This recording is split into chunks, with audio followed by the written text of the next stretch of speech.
ذہنی اور جسمانی صحت کے لیے کتنی دیر سونا ضروری ہے، جانیے اس ویڈیو میں۔ آپ نے کتنے لوگوں کو اپنے کم سونے کی عادت کے بارے فخریہ طور پر کہتے سنا ہوگا۔ نیند کی کمی ہمارے دماغ اور جسم کو حیرت انگیز طرح سے متاثر کر سکتی ہے، یہاں تک کہ کم سونے والوں کے بارے میں جان کر آپ کو ان کے فیصلوں اور معقولیت پر شک گزرنے لگے گا۔ Professor Matthew Walker University of California Berkeley میں نفسیات اور علم الاعصاب کے استاد ہیں۔ وہ ہم کیوں نہیں سوتے نامی کتاب کے مصنف بھی ہیں۔ یہ کتاب ممکنہ طور پر آپ کی زندگی بدلنے یعنی آپ کی عمر بڑھانے کی صلاحیت رکھتی ہے۔ ان کے خیال میں لوگ بہت زیادہ مصروف ہوتے ہیں، تھوڑے وقت میں بہت کچھ کرنے کی کوشش کرتے ہیں۔ جو شواہد سامنے آئے ہیں ان کے مطابق ایسے لوگ نیند پوری نہیں کرتے۔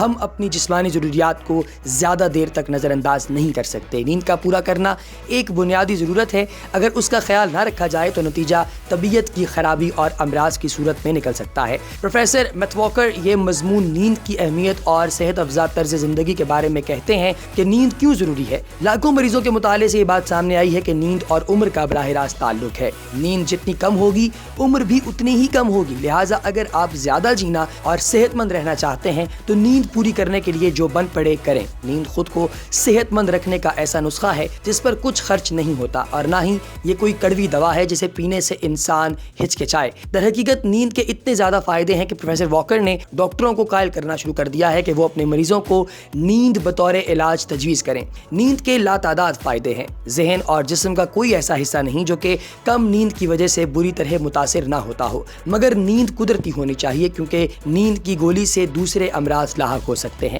کم خوابی کے ذہن اور جسم پر اثرات ترقی یافتہ ممالک میں موت کا سبب بننے والے تقریباً تمام امراض کا تعلق کسی نہ کسی طور نیند کی کمی سے ہے۔ ان میں الزائمر یا بھولنے کی بیماری، کینسر، امراض قلب، موٹاپا، ڈائبٹیز، ڈپریشن، ذہنی پریشانی اور خودکشی کا رجحان شامل ہیں۔ تمام جسمانی اور ذہنی افعال کی ٹھیک طور پر انجام دہی کے لیے نیند ضروری ہے کیونکہ ہمارے جسم اور دماغ میں ہونے والی ٹوٹ پھوٹ کی مرمت نیند کے دوران ہوتی ہے اور تازہ دم ہو کر بیدار ہوتے ہیں، لیکن اگر نیند پوری نہ ہو تو مرمت بھی نامکمل رہتی ہے۔ 50 سال پر مبنی سائنسی تحقیق کے بعد نیند کے ماہرین کہتے ہیں کہ سوال یہ نہیں کہ نیند کے فائدے کیا ہیں، بلکہ یہ ہے کہ کیا ایسی بھی کوئی چیز ہے جس کو نیند سے فائدہ نہیں پہنچتا۔ اب تک کوئی ایسی چیز سامنے نہیں آئی جس کے لیے نیند کو مفید نہ پایا گیا ہو۔ کتنی دیر سونا کافی ہے؟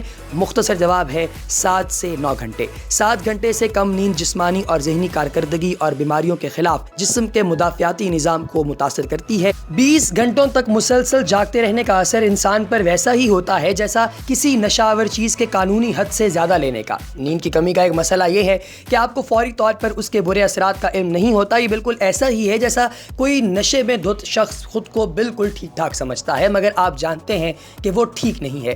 گہری نیند کیوں نہیں آتی؟ گزشتہ 100 برس کے دوران ترقی یافتہ ملکوں میں نیند میں واضح کمی دیکھنے میں آئی ہے۔ اب لوگوں کو گہری نیند نہیں آتی جس کی وجہ سے وہ خواب بھی نہیں دیکھ پاتے، حالانکہ خواب کا آنا ہماری تخلیقی صلاحیت اور ذہنی صحت کے لیے ضروری ہے۔ اگرچہ سائنسدان کو نیند کی اہمیت کا احساس ہے لیکن اب تک انہوں نے اس کے بارے میں عوام کو آگاہ کرنے کی کوشش نہیں کی۔ زیادہ تر لوگوں کو اس کی اہمیت کا ادراک نہیں، اس لیے وہ اس کے بارے میں زیادہ سوچتے ہی نہیں۔ عام طور پر ہم کام زیادہ کرتے ہیں اور پھر سفر میں بھی خاصا وقت صرف ہو جاتا ہے۔ ہم صبح جلدی نکلتے ہیں اور شام کو دیر سے گھر آتے ہیں، پھر ہم اہل خانہ اور دوستوں کے ساتھ بھی وقت گزارنا چاہتے ہیں، کچھ دیر کے لیے ٹیلی ویژن بھی دیکھتے ہیں۔ ان سب کا نتیجہ نیند کی کمی کی صورت میں نکلتا ہے۔ اس لیے ضروری ہے کہ روزمرہ کے معمولات میں تبدیلی لائی جائے اور نیند کو پورا وقت دیا جائے۔ اس کا فائدہ فوری ہوگا۔ اچھی نیند دینے کے لیے ہر روز ایک ہی وقت پر اٹھیں، خود کو اندھیرے کا عادی بنائیں، بستر میں لیٹنے سے 1 گھنٹہ پہلے لائٹ دھیمی کر دیں اور اسکرینز بند کر دیں۔